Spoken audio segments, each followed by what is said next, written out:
পার্লারের কাজের যারা পার্লারে কাজ করে তাদের নাকি অনেক রোজগার। কম বেশি রোজগার কিন্তু প্রত্যেকটা মানুষই করে, পরিশ্রম করলেই টাকা রোজগার করতে পারে। কিন্তু অনেকেই যখন চাঁদা নিতে আসে বা অনেক জায়গায় আলোচনা হয় যে এই পার্লারের তো এত টাকা রোজগার, কিন্তু এই পার্লারে যে কাজ করে, যিনি কাজ করছেন, তিনি কতটা শ্রম এই কাজের পেছনে দিচ্ছেন সেটা কিন্তু কেউ হিসাব করে না। একজন ক্লায়েন্টকে খুশি করতে গিয়ে আমাদের 4-5 ঘন্টা দাঁড়িয়ে কিন্তু কাজ করতে লাগে, এবং তার জন্য ব্যাক পেইন, স্পন্ডিলাইটিস এগুলি আমাদের হয়েই যায়। এগুলি কিন্তু আমরা কাউকে বলতেও যাই না, এবং সবসময় আমরা হাসি মুখেই কাজগুলি করি।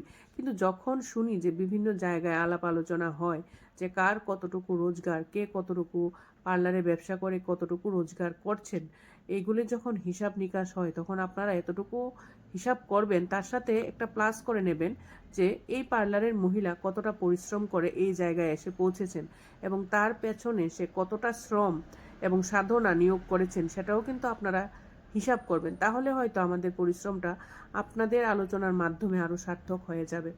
যাই হোক, এই কথাগুলি আমি একটা কারণেই বলছি, কারণ এই কথাগুলি আমার অনেক সময় প্রায়ই আমার কানে আসে, তাই শুধু বললাম যে প্রত্যেকটা কাজের পেছনেই কিন্তু পরিশ্রম আছে।